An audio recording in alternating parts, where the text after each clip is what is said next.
Hello पिलामाने आज आम पढ़ा द्वितीय पाठ इतिहासर भारत में असहयोग आंदोलन और ओडिशा रे एहार आविर्भाव। भारत में असहयोग आंदोलन प्रथम आमर खिलाफत आंदोलन। असहयोग आंदोलन पूर्व एक आंदोलन होता ताहा खिलाफत आंदोलन। यही खिलाफत आंदोलन ही असहयोग आंदोलन को जन्माई थिला। प्रथम विश्वयुद्ध रे तुर्की मित्र शक्ति विरोध में युद्ध करथिला। युद्ध समय तुर्की साम्राज्य को विभाजित कर दिगला। तुर्की प्रति एतादृश व्यवहार भारतीय मुसलमान मान को व्यथित और क्रोधान्वित करथिला। तुर्कीर सुल्तान थिले मुसलमान मानक धर्मगुरु बा खलीफा। तुर्कीर सुल्तान माने कौन थिले ना मुसलमान मानकर धर्मगुरु बा खलीफा थिले। तेणु सेमानक सुल्तान को समर्थन जणाई तांकर क्षमता ह्रास विरोध में दीटा अली भ्राता बाहरी थे। गोटे हूँ शौकत अली आउ जड़े होती मोहम्मद अली। एमानक नेतृत्व में खिलाफत आंदोलन आरंभ होता। खिलाफत आंदोलन को समर्थन करी किंबा खलीफा को समर्थन करके आंदोलन होता से खिलाफत आंदोलन कहगला। आंदोलन परिचालना करने एक खिलाफत कमिटी गठन करागला। एथिरे दुई अली भ्राता व्यतीत मौलाना अबुल कलाम आजाद, हकीम हजमल खां, हसरत मोहानी एमाने सब सदस्य थिले। तुम्हें जानिछ कि मौलाना अबुल कलाम आजाद मूल नाम थिला मोहिउद्दीन अहमद। से जड़े नेतृस्थानीय स्वाधीनता संग्रामी, भारतीय संविधान प्रणयन सभार सदस्य और स्वाधीन भारतर प्रथम शिक्षा मंत्री थिले एवं इंडिया विन्स फ्रीडम नामक एक पुस्तक लिखिथिले। 1992 तांकु मरणोत्तर भारत रत्न सम्मान मिलता। तांकु केबे भारत रत्न मिलता? 1992 भारत रत्न मिलता मौलाना अबुल कलाम आजाद को। महात्मा गांधी हिंदू और मुसलमान मानक एकत्र करने सहित जातीय आंदोलन भित्तिभूमि को दृढ़ करने आंदोलन को समर्थन कले। 1919 नवेम्बर रे गांधीजी निखिल भारत खिलाफत सम्मेलन सभापति भाव में निर्वाचित हेले। तुर्कीर सुल्तान को अधीन में यथेष्ट अंचल विशेषकर मुसलमान मानक पवित्र स्थान गुड़िक न रखिले सरकार को वर्जन और असहयोग करने सम्मेलन में निष्पत्ति निगला।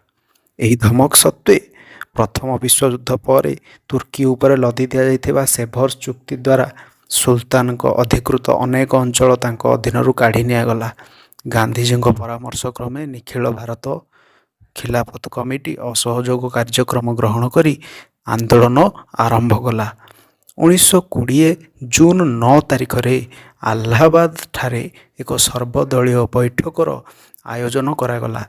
एठारे गांधीजी नेतृत्व में खिलाफत कमिटी इंग्रेज सरकार सहित संपर्क छिन्न करने निष्पत्ति नेला। मुस्लिम लीग और भारतीय जातीय कांग्रेस खिलाफत आंदोलन को समर्थन करथिले। 1920 अगस्त 1 तारिख रे आनुष्ठानिक भावे असहयोग आंदोलन आरंभ होता। आ उक्त दिन पूर्वाह्न लोकमान्य बाल गंगाधर तिलक देहांत होगला। तिलक वियोग जनित शोक पालन और आंदोलन आरंभर मिश्रण क्रिया रे समग्र देश रे हरताल और शोभायात्रा संगठित है। असहयोग आंदोलन इंग्रेज सरकार विरोध में महात्मा गांधी परिचालित प्रथम गण आंदोलन थिला। यही आंदोलन ब्रिटिश साम्राज्यर मूलदुआ को दोहलाई देइथिला। 1919 ख्रीष्टाब्द रावलात आईन, जालियानवालाबाग हत्याकांड भली अभावनीय घटना जोगु गांधीजी इंग्रेज सरकार नैतिकता उपर विश्वास हराइले। से इंग्रेज सरकार ठारू सबु प्रकार सहयोग छिन्न करी शांतिपूर्ण भाव अहिंसा उपाय असहयोग आंदोलन डाकरा देले। भारत शासन आईन 1919 रे त्रुटि अमृतसर घटनार तदंत पई नियुक्त हंटर कमिटी विवरण पक्षपातिता तथा भारतर मुसलमान मानक इंग्रेज विरोधी खिलाफत आंदोलन महात्मा गांधी असहयोग आंदोलन आह्वान को स्वीकार करिबारे सहायक होइतिला। भारत शासन आईन 1919 इंग्लैंडर वैदेशिक सचिव एडविन मॉन्टेगू ଇଂଲଣ୍ଡର ବୈଦେଶିକ ସଚିବ ଏଡୱିନ୍ ମଣ୍ଟେଗୁ ଓ ଭାରତର ଭାଇସରୟ ଲର୍ଡ଼ ଚେମ୍ସଫୋର୍ଡ଼ଙ୍କ ଦ୍ୱାରା ପ୍ରସ୍ତୁତ ହୋଇଥିବା ସମ୍ବିଧାନ ସଂସ୍କାରଗୁଡ଼ିକ 1919 ଡିସେମ୍ବର 23 ତାରିଖରୁ ଭାରତ ଶାସନ ଆଇନ 1919 ନାମରେ ପରିଚିତ ହେଲା। ଏହି ଆଇନକୁ ମଣ୍ଟେଗୁ ଚେମ୍ସଫୋର୍ଡ଼ ସଂସ୍କାର ମଧ୍ୟ କୁହାଯାଏ। ଏହି ଆଇନକୁ କ'ଣ କୁହାଯାଏ? ମଣ୍ଟେଗୁ ଚେମ୍ସଫୋର୍ଡ଼ ସଂସ୍କାର। ଏଥିରେ କେତେକ ତ୍ରୁଟି ଥିଲା। ପ୍ରଥମତଃ, ଭାଇସରୟ ଓ ତାଙ୍କ କାର୍ଯ୍ୟକାରୀ ପରିଷଦ ଭାରତୀୟ ସଂସଦ ପରିବର୍ତ୍ତେ ବ୍ରିଟିଶ ମନ୍ତ୍ରିମଣ୍ଡଳ ନିକଟରେ ଉତ୍ତରଦାୟୀ ରହିଲେ। ଦ୍ୱିତୀୟତଃ, ପ୍ରାଦେଶିକ ସ୍ତରରେ ଦ୍ୱୈତ ଶାସନ କ୍ଷମତା ଯେଉଁ ଥିଲା, ସେ ବ୍ୟବସ୍ଥା ଅନୁଯାୟୀ ରାଜ୍ୟପାଳକଙ୍କ ଅଧୀନରେ ରଖାଯାଇଥିବା ବିଭାଗଗୁଡ଼ିକ ଠାରୁ ଅପେକ୍ଷାକୃତ କମ୍ ଗୁରୁତ୍ୱପୂର୍ଣ୍ଣ ବିଭାଗ ମନ୍ତ୍ରିମଣ୍ଡଳ ଅଧୀନରେ ରହିଲା। ତୃତୀୟତଃ, କେନ୍ଦ୍ରୀୟ ଓ ପ୍ରାଦେଶିକ ବ୍ୟବସ୍ଥାପକ ସଭାର ସଭ୍ୟମାନଙ୍କର ପୂର୍ବରୁ ଥିବା ମୁସଲମାନ ସମ୍ପ୍ରଦାୟ ବ୍ୟତୀତ ଶିଖ ଓ ଖ୍ରୀଷ୍ଟିଆନ ସମ୍ପ୍ରଦାୟ ଭିତ୍ତିକ ନିର୍ବାଚନ ମଣ୍ଡଳୀ ଗଠିତ ହେଲା। ଏବଂ ଚତୁର୍ଥତଃ, ଭୋଟ ଦାନ ଅଧିକାରକୁ ମଧ୍ୟ ଅଧିକ ସଂକୁଚିତ କରାହେଲା। ଭାରତୀୟ ଜାତୀୟ କଂଗ୍ରେସ ଏହି ସଂସ୍କାରଗୁଡ଼ିକ ଯଥେଷ୍ଟ ସନ୍ତୋଷଜନକ ନୁହେଁ ବୋଲି ଘୋଷଣା କରି ତା ପରିବର୍ତ୍ତେ ଏକ ଶକ୍ତିଶାଳୀ ସ୍ୱରାଜ୍ୟ ଦାବି ପାଇଁ ଚେଷ୍ଟା କଲା। Hunter committee report. ଜାଲିଆନୱାଲାବାଗ ହତ୍ୟାକାଣ୍ଡ ପରେ ଏକ ସରକାରୀ ତଦନ୍ତ ପାଇଁ ଦାବି ହେବାରୁ ସରକାର 1919 ଅକ୍ଟୋବର 14ରେ ଲର୍ଡ଼ ହଣ୍ଟରଙ୍କ ନେତୃତ୍ୱରେ ଏକ କମିଟି ଗଠନ କରିଥିଲେ। କିନ୍ତୁ ଦେଖାଗଲା ଯେ ଏହି କମିଟି ଗଠନ କେବଳ ଏକ ଧୂଆଁ ବାଣ ଥିଲା। ପ୍ରକୃତରେ ବ୍ରିଟିଶ ଲର୍ଡ଼ସ ସଭା ଜେନେରାଲ ଡାୟରଙ୍କ କାର୍ଯ୍ୟକୁ ଅନୁମୋଦନ କରିଥିଲା ଓ ତାଙ୍କ ପାଇଁ ବ୍ରିଟିଶ ଜନସାଧାରଣ 30,000 ପାଉଣ୍ଡ ସଂଗ୍ରହ କରିଥିଲେ। ଏହା ଜାଣିବା ପରେ ଭାରତୀୟମାନେ ଅତ୍ୟନ୍ତ କ୍ଷୁବ୍ଧ ହେଲେ। 1920 ମସିହା ସେପ୍ଟେମ୍ବର 4ରୁ 9 ତାରିଖ ପର୍ଯ୍ୟନ୍ତ କଲିକତାରେ କଂଗ୍ରେସର ଏକ ସ୍ୱତନ୍ତ୍ର ଅଧିବେଶନରେ ଅନୁଷ୍ଠିତ ହୋଇଥିଲା। ଏହି ଅଧିବେଶନରେ ଗାନ୍ଧିଜୀଙ୍କ ଅସହଯୋଗ ପ୍ରସ୍ତାବ କଂଗ୍ରେସ ଦ୍ୱାରା ତାର ନିଷ୍ପତ୍ତି ଭାବେ ଗୃହୀତ ହୋଇଥିଲା। 1920 ଡିସେମ୍ବର ମାସରେ ନାଗପୁରଠାରେ ଅନୁଷ୍ଠିତ କଂଗ୍ରେସର ବାର୍ଷିକ ଅଧିବେଶନରେ ଏହା ଅନୁମୋଦିତ ହୋଇଥିଲା ଓ ଗାନ୍ଧିଜୀଙ୍କ ବଳିଷ୍ଠ ନେତୃତ୍ୱରେ ଅସହଯୋଗ ଆନ୍ଦୋଳନ ଚାଲୁ ରଖିବା ପାଇଁ ନିଷ୍ପତ୍ତି ନିଆଯାଇଥିଲା। ଅସହଯୋଗ ଆନ୍ଦୋଳନର କାର୍ଯ୍ୟକ୍ରମ କ'ଣ ଥିଲା ଜାଣିବା। ଇଂରେଜ ଅନୁଷ୍ଠାନ ଓ ବିଦେଶୀ ଦ୍ରବ୍ୟ ବର୍ଜନ ଥିଲା ଅସହଯୋଗ ଆନ୍ଦୋଳନର ମୂଳ ନୀତି। ପ୍ରଥମ ପର୍ଯ୍ୟାୟରେ ଇଂରେଜ ସରକାରଙ୍କୁ ଅଚଳ କରିବା ନିମନ୍ତେ ନିମ୍ନଲିଖିତ ପଦକ୍ଷେପ ଗୁଡ଼ିକ ଗ୍ରହଣ କରାଯାଇଥିଲା। 1919 ମସିହାର ଭାରତ ଶାସନ ଆଇନ ଅନୁଯାୟୀ ଅନୁଷ୍ଠିତ ହେବାକୁ ଥିବା ନିର୍ବାଚନ ଓ ସରକାରୀ ଉତ୍ସବ ବର୍ଜନ। ଦ୍ୱିତୀୟ କାର୍ଯ୍ୟକ୍ରମ ଥିଲା କ'ଣ? ସମସ୍ତ ପ୍ରକାର ସରକାରୀ ଉପାଧି ଫେରସ୍ତ ଓ ସରକାରୀ ପଦବୀରୁ ଇସ୍ତଫା। ତୃତୀୟ, ଆଇନଜୀବୀଙ୍କ ଦ୍ୱାରା ବିଚାରାଳୟ ବର୍ଜନ ଓ ଛାତ୍ରଛାତ୍ରୀମାନଙ୍କ ଦ୍ୱାରା ସରକାରୀ ବିଦ୍ୟାଳୟ ଓ ମହାବିଦ୍ୟାଳୟ ବର୍ଜନ। ଚତୁର୍ଥ, ବିଦେଶୀ ଦ୍ରବ୍ୟ ତଥା ବିଦେଶୀ ଲୁଗା ବର୍ଜନ। ଏହା ବ୍ୟତୀତ କେତେକ ଗଠନମୂଳକ କାର୍ଯ୍ୟକ୍ରମ ଗ୍ରହଣ କରିବା ପାଇଁ ସ୍ଥିର କରାଯାଇଥିଲା। ସେଗୁଡ଼ିକ ହେଲା ଖାଦ୍ୟ ଓ ଗ୍ରାମୋଦ୍ୟୋଗର ପ୍ରସାର, ହିନ୍ଦୁ ଓ ମୁସଲମାନମାନଙ୍କ ମଧ୍ୟରେ ଏକତା ସୃଷ୍ଟି, ଅସ୍ପୃଶ୍ୟତା ନିରାକରଣ ଓ ଜାତୀୟ ଶିକ୍ଷାନୁଷ୍ଠାନ ସ୍ଥାପନ। ଅଳ୍ପ ସମୟ ମଧ୍ୟରେ ଏହି ଆନ୍ଦୋଳନର ବହ୍ନି ସମଗ୍ର ଭାରତରେ ବିସ୍ତାର ଲାଭ କଲା। ଜନସାଧାରଣ ପ୍ରଥମ ଥର ପାଇଁ ବହୁ ସଂଖ୍ୟାରେ ଏହି ଆନ୍ଦୋଳନରେ ଯୋଗଦାନ କଲେ। ଗାନ୍ଧିଜୀଙ୍କ ଡାକରାରେ ମୋତିଲାଲ ନେହେରୁ ଓ ଚିତ୍ତରଞ୍ଜନ ଦାସଙ୍କ ପରି ଖ୍ୟାତନାମ ବାରିଷ୍ଟର ଆଇନ ବ୍ୟବସାୟ ତ୍ୟାଗ କଲେ, ଚାକିରିରୁ ଇସ୍ତଫା ଦେଲେ। ଚକ୍ରବର୍ତ୍ତୀ ରାଜଗୋପାଳାଚାରୀ, ବଲ୍ଲଭ ଭାଇ ପଟେଲ, ଜବାହରଲାଲ ନେହେରୁ, ସୁଭାଷ ଚନ୍ଦ୍ର ବୋଷ, ଗୋପବନ୍ଧୁ ଦାସଙ୍କ ଭଳି ବହୁ ବ୍ୟକ୍ତି ଅସହଯୋଗ ଆନ୍ଦୋଳନରେ ଯୋଗ ଦେଲେ। ବହୁ ସଂଖ୍ୟାରେ ଲୋକ କାରାବରଣ କଲେ। ଏହି ସମୟରେ ଏକ ଉଲ୍ଲେଖନୀୟ କାର୍ଯ୍ୟ ଘଟିଥିଲା, ଯାହାକି ହେଉଛି ତିଲକ ସ୍ୱରାଜ ପାଣ୍ଠିର ଗଠନ। ଏହି ଆନ୍ଦୋଳନକୁ ଅର୍ଥ ଯୋଗାଇବା ପାଇଁ ଏହି ପାଣ୍ଠିକୁ ଜନସାଧାରଣ ମୁକ୍ତ ହସ୍ତରେ ଦାନ କଲେ। ଏହା ଫଳରେ ଅଳ୍ପ ଦିନ ମଧ୍ୟରେ ଏହି ପାଣ୍ଠିରେ 1 କୋଟି ଟଙ୍କା ଜମା ହୋଇଗଲା। ବାଲ ଗଙ୍ଗାଧର ତିଲକଙ୍କ ସ୍ମୃତିରେ ତିଲକ ସ୍ୱରାଜ ପାଣ୍ଠି ଗଠିତ ହୋଇଥିଲା। ଏ କଥାଟି ଜାଣି ରଖ। ଏହି ସମୟରେ ସତ୍ୟାଗ୍ରହୀମାନଙ୍କ ଦ୍ୱାରା ୱେଲ୍ସର ଯୁବରାଜଙ୍କ ଭାରତ ପରିଦର୍ଶନକୁ ବାସନ୍ଦ କରାଯାଇଥିଲା। ସରକାରଙ୍କ ସହିତ ଜନସାଧାରଣଙ୍କ ଅସହଯୋଗ ଇଂରେଜ ମୂଳଦୁଆକୁ ଦୋହଲାଇ ଦେଲା। 1921 ଖ୍ରୀଷ୍ଟାବ୍ଦ ଡିସେମ୍ବର ମାସରେ କଂଗ୍ରେସର ଅହମ୍ମଦାବାଦ ବାର୍ଷିକ ଅଧିବେଶନରେ ଅସହଯୋଗ ଆନ୍ଦୋଳନ ଚାଲୁ ରଖିବା ନିମନ୍ତେ ନିଷ୍ପତ୍ତି ନିଆଗଲା। ଅସହଯୋଗ ଆନ୍ଦୋଳନର ବ୍ୟାପକତା ଇଂରେଜମାନଙ୍କ ମଧ୍ୟରେ ଭୟ ସୃଷ୍ଟି କଲା। ତେଣୁ ସରକାର ଏହାକୁ ଦମନ କରିବାକୁ ଚେଷ୍ଟା କଲେ। ଗାନ୍ଧିଜୀଙ୍କୁ ଛାଡ଼ି ଅନେକ ବିଶିଷ୍ଟ ଲୋକମାନଙ୍କୁ କାରାଗାରରେ ଦଣ୍ଡିତ କଲେ। ଆଉ ଏହି ପରିପ୍ରେକ୍ଷୀରେ ଗାନ୍ଧିଜୀ ଇଂରେଜ ସରକାରଙ୍କୁ 1922 ଫେବୃଆରୀ 1 ତାରିଖରେ ଚେତାବନୀ ଦେଲେ ଯେ 7 ଦିନ ଭିତରେ ସମସ୍ତ ରାଜନୀତିକ ବନ୍ଦୀମାନଙ୍କୁ ମୁକ୍ତ କରା ନଗଲେ ଓ ସମ୍ବାଦପତ୍ରକୁ ପୂର୍ଣ୍ଣ ସ୍ୱାଧୀନତା ଦିଆ ନଗଲେ ସେ ଆଇନ ଅମାନ୍ୟ ଆନ୍ଦୋଳନ ଆରମ୍ଭ କରିଦେବେ। କିନ୍ତୁ ଗାନ୍ଧିଜୀଙ୍କର ଏହି ଚେତାବନୀ କାର୍ଯ୍ୟକାରୀ ହେବା ପୂର୍ବରୁ ଏକ ଅଭାବନୀୟ ଘଟଣା ଘଟିଥିଲା। 1922 ଫେବୃଆରୀ 5 ତାରିଖରେ ଉତ୍ତରପ୍ରଦେଶର ଗୋରଖପୁର ଅଞ୍ଚଳସ୍ଥିତ ଚୌରୀ ଚୌରା ନାମକ ସ୍ଥାନରେ ଉତ୍ତ୍ୟକ୍ତ ଆନ୍ଦୋଳନକାରୀମାନେ ଏକ ପୋଲିସ ଷ୍ଟେସନରେ ନିଆଁ ଲଗାଇଦେଲେ। ଏହା ଫଳରେ 22 ଜଣ ପୋଲିସ କର୍ମଚାରୀ ଜୀବନ୍ତ ଦଗ୍ଧ ହୋଇଥିଲେ। ଏହି ହିଂସାତ୍ମକ ଘଟଣା ଗାନ୍ଧିଜୀଙ୍କୁ ବହୁତ ବ୍ୟଥିତ କଲା ଏବଂ ଅନୁଭବ କଲେ ଯେ ଭାରତୀୟମାନେ ଅହିଂସା ଉପାୟରେ ଆନ୍ଦୋଳନ କରିବାକୁ ସମ୍ପୂର୍ଣ୍ଣ ରୂପେ ପ୍ରସ୍ତୁତ ହୋଇନଥିଲେ। ତେଣୁ ସେ କାହା ସହିତ ପରାମର୍ଶ ନକରି ଅସହଯୋଗ ଆନ୍ଦୋଳନକୁ ସ୍ଥଗିତ ରଖିବା ପାଇଁ ଘୋଷଣା କରିଦେଲେ। ଫେବୃଆରୀ 12 ତାରିଖରେ ବର୍ଦୋଳିଠାରେ କଂଗ୍ରେସ କାର୍ଯ୍ୟକାରିଣୀ ବୈଠକରେ ଆନ୍ଦୋଳନ ସ୍ଥଗିତ ଘୋଷଣା ଅନୁମୋଦିତ ହେଲା। ଅଫିସିଆଲି ଡିକ୍ଲେୟାର ହେଲା ଯେ ଆନ୍ଦୋଳନ ସ୍ଥଗିତ ରଖାଯାଉ। ଏହି ଅପ୍ରତ୍ୟାଶିତ ନିଷ୍ପତ୍ତି ଅନ୍ୟ କଂଗ୍ରେସ ନେତାମାନଙ୍କୁ ସ୍ତବ୍ଧ କରିଥିଲା। ସୁଭାଷ ଚନ୍ଦ୍ର ବୋଷ ଅସହଯୋଗ ଆନ୍ଦୋଳନ ସ୍ଥଗିତ ନିଷ୍ପତ୍ତିକୁ ଏକ ଜାତୀୟ ବିପର୍ଯ୍ୟୟ ଭାବରେ ଗ୍ରହଣ କରିଥିଲେ। ଏହାର ଫଳାଫଳ 1922 ମାର୍ଚ୍ଚ 10 ତାରିଖରେ ଗାନ୍ଧିଜୀଙ୍କୁ ଗିରଫ କରାଯାଇ 6 ବର୍ଷ ଜେଲ ଦଣ୍ଡ ଦିଆଯାଇଥିଲା। ଏହି ଚୌରୀ ଚୌରା ଘଟଣା ଯୋଗୁଁ ଏହି ଆନ୍ଦୋଳନ ସ୍ଥଗିତ ହୋଇଥିଲା ସତ, କିନ୍ତୁ ଆନ୍ଦୋଳନର ପ୍ରଭାବ ସୁଦୂର ପ୍ରସାରିଥିଲା। ପ୍ରଥମ ଥର ପାଇଁ ଇଂରେଜ ସରକାର ବିରୋଧୀ ଆନ୍ଦୋଳନ ସଂଗଠିତ ଭାବେ ପରିଚାଳିତ ହୋଇଥିଲା ଓ ଭବିଷ୍ୟତ ବିପ୍ଳବ ପାଇଁ ଭାରତବାସୀଙ୍କୁ ଉତ୍ସାହିତ କରିଥିଲା। ପ୍ରଥମ ଥର ପାଇଁ କଂଗ୍ରେସ ଆନ୍ଦୋଳନ ଜନ ଆନ୍ଦୋଳନରୁ ଗଣ ଆନ୍ଦୋଳନରେ ପରିଣତ ହୋଇଥିଲା।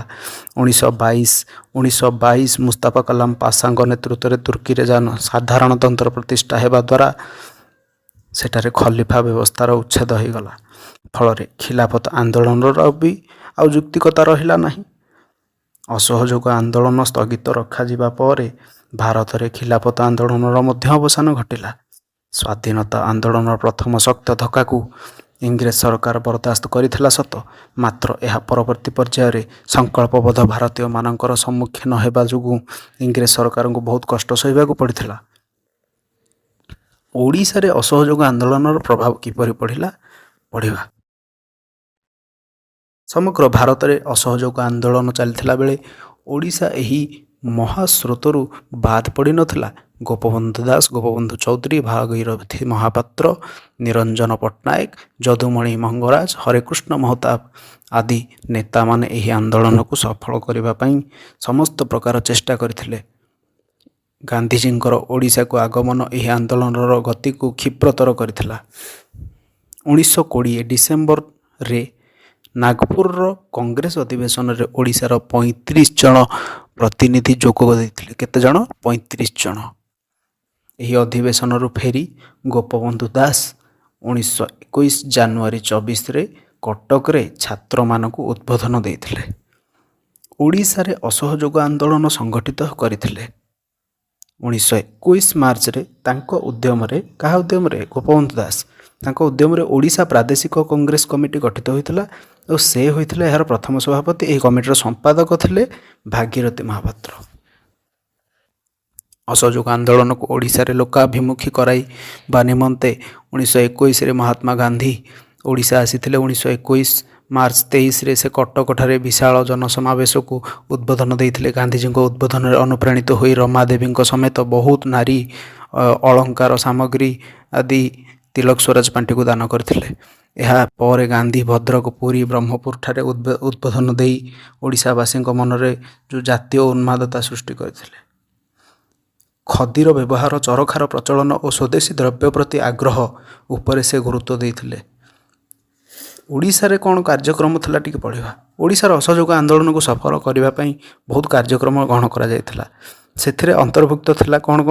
1 ନମ୍ବର, ବ୍ରିଟିଶ ଦ୍ରବ୍ୟ, କୋର୍ଟ କଚେରୀ ଓ ଶିକ୍ଷାନୁଷ୍ଠାନକୁ ବର୍ଜନ, ଖଦୀର ବ୍ୟବହାର ଓ ଚରଖା ପ୍ରଚଳନ, ହିନ୍ଦୁ ମୁସଲମାନ ଏକତା, ଅସ୍ପୃଶ୍ୟତା ନିରାକରଣ ଓ ନିଶା ନିବାରଣ, ଜାତୀୟ ଶିକ୍ଷାର ପ୍ରଚଳନ। ବର୍ତ୍ତମାନ ପଢ଼ିବା ଆନ୍ଦୋଳନ କିପରି ଅଗ୍ରଗତି କରିଥିଲା ଓଡ଼ିଶାରେ, ମାନେ କିପରି ପ୍ରସାରିତ ହୋଇଥିଲା। 1921 ଅଗଷ୍ଟ 3 ତାରିଖରେ ପୁରୀଠାରେ ବିଦେଶୀ ବସ୍ତ୍ରଗୁଡ଼ିକରେ ଅଗ୍ନି ସଂଯୋଗ କରାଯାଇଥିଲା। ଅଗଷ୍ଟ 11 ଓ 14 ତାରିଖରେ କଟକଠାରେ ଜନସାଧାରଣ ବିଦେଶୀ ଲୁଗା ପୋଡ଼ି ଦେଇଥିଲେ। କଲିକତାରେ ଲୁଗା କଳରେ କାମ କରୁଥିବା ଓଡ଼ିଶା ଶ୍ରମିକମାନେ ଦୋକାନଗୁଡ଼ିକୁ ବିଦେଶୀ ଲୁଗା ପଟା ଦେବାକୁ ମନା କରିଦେଇଥିଲେ। ଆଉ ସତ୍ୟାଗ୍ରହୀମାନେ ବିଦେଶୀ ଦୋକାନ ଆଗରେ ଧାରଣା ଦେଇ ମଦ ବିକ୍ରି ବନ୍ଦ କରିଦେଇଥିଲେ। ବହୁ ବିଶିଷ୍ଟ ଓଡ଼ିଆ ବ୍ୟକ୍ତି ତାଙ୍କର ପଦପଦବୀ ସବୁ ତ୍ୟାଗ କରି ଅସହଯୋଗ ଆନ୍ଦୋଳନରେ ଆସି ଯୋଗ ଦେଇଥିଲେ। ଯେମିତିକି ଗୋପବନ୍ଧୁ ଚୌଧୁରୀ, ନୀଳକଣ୍ଠ ଦାସ, ଲିଙ୍ଗରାଜ ମିଶ୍ର, ମୁକୁନ୍ଦ ପ୍ରସାଦ ଦାସ, ସୁରେନ୍ଦ୍ରନାଥ ଦାସ, ମହମ୍ମଦ ହନିଫ, ଚନ୍ଦ୍ରଶେଖର ବେହେରା, ଶ୍ରୀବତ୍ସ ପଣ୍ଡା ଏମାନେ ସବୁ ଚାକିରି ତ୍ୟାଗ କରିଥିଲେ। ଆଉ ଗୋପବନ୍ଧୁ ଦାସ ଜଗବନ୍ଧୁ ସିଂହ ଆଉ ବିଶ୍ୱନାଥ ଦାସ, ନଟବର ଗଡ଼ତିଆ, ରାମନାରାୟଣ ମିଶ୍ର, ଭାଗୀରଥୀ ମହାପାତ୍ର, ଅଚ୍ୟୁତାନନ୍ଦ ପୁରୋହିତ, ମହେନ୍ଦ୍ର ବର୍ମା ସେମାନଙ୍କର ଓକିଲାତି ବୃତ୍ତି ପରିତ୍ୟାଗ କରିଥିଲେ। ବାଲେଶ୍ୱର, ଭଦ୍ରକ, ତିର୍ତ୍ତୋଲ ଓ ପୁରୀଠାରେ ଘରୋଇ ନ୍ୟାୟାଳୟ ପ୍ରତିଷ୍ଠା କରି ଏହା ମାଧ୍ୟମରେ ଲୋକମାନଙ୍କୁ ନ୍ୟାୟ ଦେବାକୁ ବ୍ୟବସ୍ଥା କରାଯାଇଥିଲା। ସମ୍ବଲପୁର, କଟକ, ବାଲେଶ୍ୱର, ପୁରୀ ଆଦି ସ୍ଥାନରେ ଅନେକ ଛାତ୍ର ସରକାରୀ ସ୍କୁଲ କଲେଜ ସବୁ ପରିତ୍ୟାଗ କରି ଅସହଯୋଗ ଆନ୍ଦୋଳନରେ ଯୋଗ ଦେଇଥିଲେ। ହରେକୃଷ୍ଣ ମହତାବ, ନବକୃଷ୍ଣ ଚୌଧୁରୀ, ନିତ୍ୟାନନ୍ଦ କାନୁନଗୋ, ରାଜକୃଷ୍ଣ ବୋଷ ଆଦି ଯୁବକମାନେ କଲେଜ ତ୍ୟାଗ କରି ଆନ୍ଦୋଳନରେ ସାମିଲ ହୋଇଥିଲେ। ରାଜକୃଷ୍ଣ ବୋଷ କଟକ ମେଡ଼ିକାଲ ସ୍କୁଲ ତ୍ୟାଗ କରିଥିଲେ। ପଣ୍ଡିତ ଲକ୍ଷ୍ମୀନାରାୟଣ ମିଶ୍ରଙ୍କ ଦ୍ୱାରା ଅନୁପ୍ରାଣିତ ହୋଇ ସମ୍ବଲପୁର ଜିଲ୍ଲା ସ୍କୁଲର ଅନେକ ଛାତ୍ର ଅସହଯୋଗ ଆନ୍ଦୋଳନରେ ଯୋଗ ଦେଇଥିଲେ। ଏଇଟା ପରୀକ୍ଷାରେ ପଡ଼ୁଛି ଯେ କାହା ଦ୍ୱାରା ଅନୁପ୍ରାଣିତ ହୋଇକି ସମ୍ବଲପୁର ଜିଲ୍ଲା ସ୍କୁଲର ଛାତ୍ରଛାତ୍ରୀମାନେ ଯୋଗ ଦେଇଥିଲେ ନା ଲକ୍ଷ୍ମୀନାରାୟଣ ମିଶ୍ର। ତୁମେ ଜାଣିଛ କି ବାଲେଶ୍ୱରରେ ଗୌରମୋହନ ଦାସ ଓ ଭଦ୍ରକରେ ବାଞ୍ଛାନିଧି ମହାନ୍ତିଙ୍କ ଘରୋଇ ନ୍ୟାୟାଳୟ ପ୍ରତିଷ୍ଠା କରିଥିଲେ। ଛାତ୍ରମାନଙ୍କୁ ଜାତୀୟତାବାଦୀ ଶିକ୍ଷା ଦେବା ନିମନ୍ତେ ସାକ୍ଷୀଗୋପାଳଠାରେ ଗୋପବନ୍ଧୁ ଦାସଙ୍କ ଦ୍ୱାରା 1919ରେ ସତ୍ୟବାଦୀ ବନ ବିଦ୍ୟାଳୟ ମଧ୍ୟ ପ୍ରତିଷ୍ଠା କରାଯାଇଥିଲା। ଏହା ଏକ ଜାତୀୟ ବିଦ୍ୟାଳୟରେ ପରିଣତ ହେଲା। ଜାତୀୟତାବାଦୀ ଶିକ୍ଷା ଦାନରେ ଏହି ଅନୁଷ୍ଠାନ ବିଶିଷ୍ଟ ଭୂମିକା ଗ୍ରହଣ କରିଥିଲା। କଟକଠାରେ ଉତ୍କଳ ସ୍ୱରାଜ୍ୟ ଶିକ୍ଷା ପରିଷଦ ସ୍ଥାପିତ ହୋଇଥିଲା।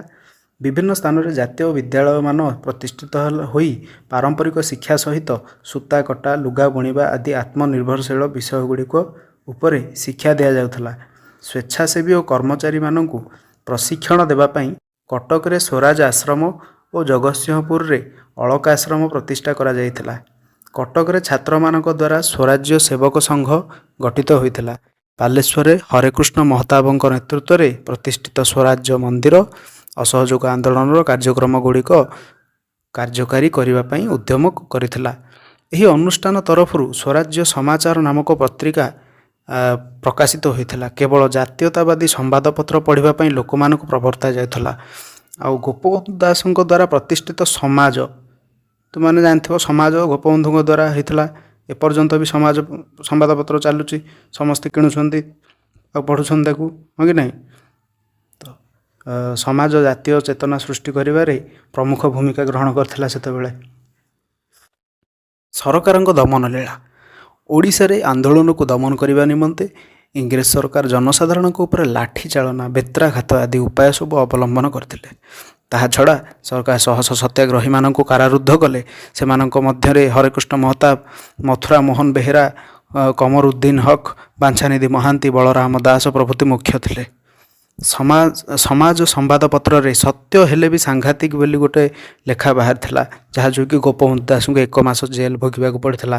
ଆଉ ସ୍ୱରାଜ ସଙ୍ଗୀତ ନାମକ ଏକ ପ୍ରାଚୀର ପତ୍ର ଛାପିଥିବାରୁ ସମ୍ବଲପୁର ମିଶ୍ର ପ୍ରେସକୁ 25 ଟଙ୍କା ଜୋରିମାନା ଦେବାକୁ ପଡ଼ିଥିଲା। ସେତେବେଳେ 25 ଟଙ୍କା ଅଧିକ ଟଙ୍କା ଥିଲା, ସେତେବେଳେ 25 ଟଙ୍କାର ମୂଲ୍ୟ।